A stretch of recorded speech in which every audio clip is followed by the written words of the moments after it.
Hello दोस्तों, नमस्कार। आज के इस वीडियो में अगला जी के अभ्यास सेट संख्या 24, जिसमें पहला प्रश्न है, किस शहर को अभी तक राष्ट्रीय राजधानी क्षेत्र में सम्मिलित नहीं किया गया है। तो हमारा राष्ट्रीय राजधानी क्षेत्र जो दिल्ली है, उसमें 3 राज्यों के कुछ शहरों को शामिल किया गया, राजस्थान, हरियाणा और उत्तर प्रदेश। तो इसमें जो उत्तर प्रदेश का अलीगढ़ है वो इसमें शामिल नहीं है, तो विकल्प संख्या हो जाएगा 3। इसमें देख लेते हैं जो राष्ट्रीय राजधानी क्षेत्र जो है, एनसीआर जिसे बोलते हैं, नेशनल कैपिटल रीजन, ये अंतर्राज्यीय क्षेत्रीय योजना और विकास का एक अद्वितीय उदाहरण है। एनसीआर के रूप में अधिसूचित करे पूरे एनसीटी दिल्ली, हरियाणा और उत्तर प्रदेश और राजस्थान के कुछ जिलों को कवर करता है, जिसमें लगभग 55,083 वर्ग किलोमीटर क्षेत्र आता है। एनसीआर के उपक्षेत्रवार क्षेत्र का ब्यौरा नीचे दिया गया। क्या है ये ब्यौरा? हरियाणा की बात करी जाए तो हरियाणा में 14 जिले इसमें शामिल हैं। फरीदाबाद, गुरुग्राम, नूंह, रोहतक, सोनीपत, रेवाड़ी, झज्जर, पानीपत, पलवल, भिवानी, चरखी दादरी, महेंद्रगढ़, जींद और करनाल, ये 14 जिले हरियाणा के एनसीआर में शामिल हैं। और उत्तर प्रदेश के 8 जिले हैं, जिसमें मेरठ, गाजियाबाद, गौतम बुद्ध नगर, बुलंदशहर, हापुड़, बागपत, शामली और मुजफ्फरनगर हैं। और राजस्थान में 2 जिले हैं, राजस्थान के अलवर और भरतपुर, जो एनसीआर में शामिल हैं। अगला, वर्तमान में उत्तर प्रदेश में ग्राम पंचायतों की संख्या। तो ग्राम पंचायतों की संख्या लगभग है 58,194, ऐसी कुछ है। तो इसमें 58,000 वाला विकल्प सही हो जाएगा, तीसरा। उत्तर प्रदेश में जो हमारा वर्तमान उत्तर प्रदेश में कुल 58,194 ग्राम पंचायत हैं, यानी 2021 में जो चुनाव हुआ था उसमें इतने ही ग्राम प्रधान चुने गए थे। इसके अलावा 7 लाख से ज़्यादा ग्राम पंचायत सदस्य चुने गए हैं, जबकि 3,051 सदस्य बीडीसी मेंबर जो क्षेत्र पंचायत सदस्य होते हैं वो, और 826 ब्लॉक प्रमुख चुने गए, जबकि 75 जिला पंचायत अध्यक्ष चुने गए। 75 जिले हैं तो 75 जिला पंचायत अध्यक्ष हो गए। और जिला पंचायत सदस्य कितने हो गए? 75,855 जिला पंचायत सदस्य जो जिला पंचायत के मेंबर होते हैं। इनमें से ब्लॉक प्रमुख और जिला पंचायत अध्यक्ष का चुनाव प्रत्यक्ष रूप से होता है, ये डायरेक्ट जनता द्वारा नहीं होता है। इसके बाद प्रश्न संख्या 3, निम्न में से किसने अभी भी भारत के उप प्रधानमंत्री के रूप में कार्यभार नहीं संभाला है? अभी नहीं होगा, कभी, कभी भी, मतलब कभी नहीं संभाला है, कभी भी नहीं संभाला है। तो ये हैं हमारे बीपी सिंह, विकल्प हो जाएगा 3। बीपी सिंह स्वतंत्र भारत के 8वें प्रधानमंत्री थे, 8वें नंबर के। उत्तर प्रदेश के वे मुख्यमंत्री भी रहे और उन्होंने भारत के उप प्रधानमंत्री के पद को कभी भी सुशोभित नहीं किया। भारत के उप प्रधानमंत्री कौन कौन रहे? सरदार वल्लभ भाई पटेल, मोरारजी देसाई, चौधरी चरण सिंह, जगजीवन राम, यशवंत राव चौहान, चौधरी देवीलाल और लाल कृष्ण आडवाणी, ये उप प्रधानमंत्री के पद पर रहे। अगला, सामान्य संतुलन सिद्धांत किसने प्रतिपादित किया है? तो ये किया है लियोन वालरस ने, विकल्प संख्या हो जाएगा 2। देख लेते हैं सिद्धांत और उनके प्रतिपादक। जो सामान्य संतुलन सिद्धांत है वो लियोनेल वालरस ने किया है। क्षतिपूरक राजकोषीय सिद्धांत, इसके जेएम किन्स हैं प्रतिपादक।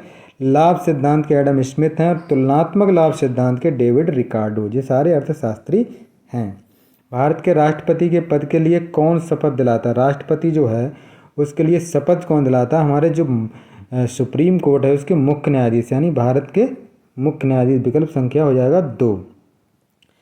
पदनाम और शपथ दिलाने वाले, इसमें कौन कौन किससे शपथ दिलाता है? राष्ट्रपति जो है उसके लिए उच्चतम न्यायालय के जो मुख्य न्यायाधीश होते हैं वो शपथ दिलाते हैं। उपराष्ट्रपति के लिए राष्ट्रपति दिलाते हैं। प्रधानमंत्री के लिए भी राष्ट्रपति शपथ दिलाते हैं। उच्चतम न्यायालय के मुख्य न्यायाधीश हैं, उनको भी राष्ट्रपति शपथ दिलाते हैं। मुख्यमंत्री को राज्यपाल दिलाते हैं और उच्च न्यायालय के मुख्य न्यायाधीश जो हैं उनके लिए भी राज्यपाल दिलाते हैं।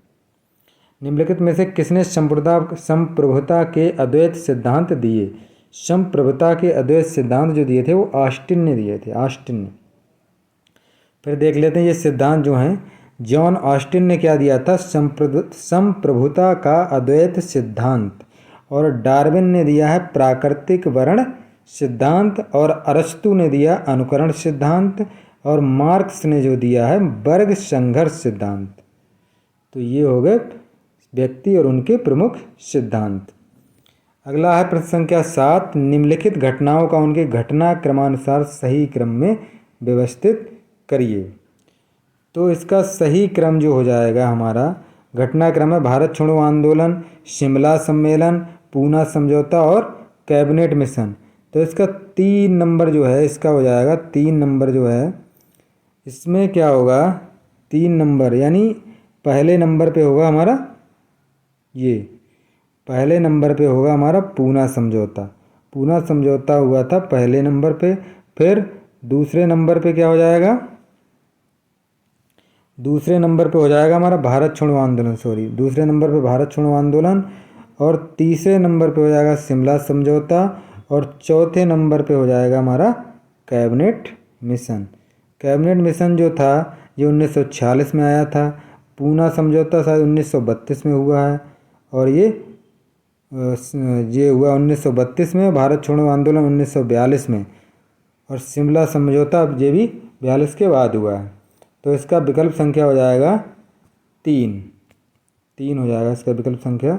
इसमें क्या होगा, अगस्त 1932 में सांप्रदायिक पंचायत में मुसलमानों के साथ साथ दलित वर्ग के लिए भी पृथक निर्वाचन पद्धति के विरोध में महात्मा गांधी ने जेल में ही 20 सितंबर 1932 को आमरण अनशन प्रारंभ किया। फलस्वरूप 26 सितंबर 1932 को गांधी जी और दलित नेता अम्बेडकर के मध्य पूना पैक्ट या पूना समझौता हुआ 26 सितंबर 1932 को। तो सबसे पहले ये हो गया। फिर दूसरे नंबर पर भारत छोड़ो आंदोलन जो था ये 8 अगस्त 1942 को शुरू हुआ। वर्ष 1917 में महात्मा गांधी द्वारा चंपारण से कौन सा आंदोलन शुरू किया गया, तो चंपारण से जो आंदोलन शुरू किया गया था उसका नाम था सत्याग्रह आंदोलन। विकल्प संख्या 1 हो जाए। चंपारण के बिहार के किसानों से अंग्रेज बागान मालिक जो थे, वहाँ पे बागान मालिकों के करार था उनका तहत किसानों को अपनी भूमि के 3/20 भाग पर नील की खेती करनी पड़ती, जिसे तिनकटिया पद्धति कहा जाता था। ये बिहार से संबंधित है। किंतु रासायनिक रंगों की जब खोज हो गई और उनके प्रचलन के कारण नील के बाजार में गिरावट आई, उसकी मार्केट खत्म हो गई, नील कारखाने बंद होने लगे, अतः किसान भी नील की खेती से मुक्ति चाहते थे क्योंकि उन्हें नुकसान हो रहा था। और किंतु बागान मालिकों ने करार से मुक्त करने के लिए लगान और गैर कानूनी करों को बढ़ा दिया। फलस्वरूप गांधी जी ने चंपारण सत्याग्रह आरंभ किया और फलस्वरूप ब्रिटिश सरकार को इसमें झुकना पड़ा और तिनकटिया पद्धति को समाप्त कर चंपारण सत्याग्रह के कुशल नेतृत्व के कारण रविन्द्रनाथ टैगोर ने गांधी जी को महात्मा की उपाधि दी थी। मानव शरीर के गुर्दे में इनमें से कौन सा कार्य, गुर्दे का मेन कार्य होता है एक्सक्रीशन यानी उत्सर्जन। पहला विकल्प सही हो जाएगा।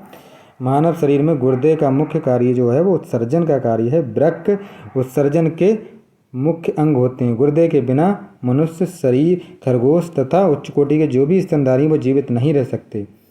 गुर्दा जो है, यहाँ पे गुर्दा होगा, शरीर से सभी नाइट्रोजनी पदार्थों को निकालने का कार्य करते हैं। ध्यातव्य है कि मनुष्य में पूर्ण उत्सर्जी अंग की उपमा गुर्दे को दी जाती है। गुर्दे का केश का कुछ भाग डायलिसिस का कार्य करता है, छानता है, इसको फिल्टर करता है। जब प्रकाश की किरण किसी किनारे या किसी दरार से गुजरती है तो वो किसकी वजह से तिरछी हो जाती है, तो ये विवर्तन के कारण हो जाती है, विवर्तन। प्रकाश का संचरण सीधी रेखा में होता है, परंतु ये रास्ते में आने वाले किसी अवरोध के किनारे पर थोड़ा सा मुड़ भी जाता है और उनकी छाया में प्रवेश कर जाता है। घटना को प्रकाश का विवर्तन कहते हैं, इस घटना को, यानी अपने मार्ग से मुड़ जाना। लेकिन पर अपवर्तन क्या होता है, जबकि प्रकाश की कोई किरण एक पारदर्शी माध्यम से दूसरे पारदर्शी माध्यम में, जैसे कांच से पानी में या कांच से हवा में जा रही है या हवा से कांच में जा रही है, तो वह अपने मार्ग से विचलित हो जाती है, जिसे प्रकाश का अपवर्तन कहते हैं। तो ये होता है प्रकाश का अपवर्तन।